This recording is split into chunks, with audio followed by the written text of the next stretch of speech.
હવે મોય આવી જશે એને અંદર આવી ગઈ છે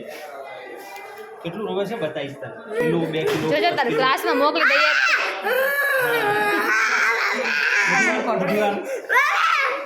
મુઠીવાર જોથી મુઠીવાર ચોકલેટ ખાધી નહીં ચોકલેટ નહીં ખાધી અરે ચોકલેટ શું ખાધી નહીં ચોકલેટ ના ભાવે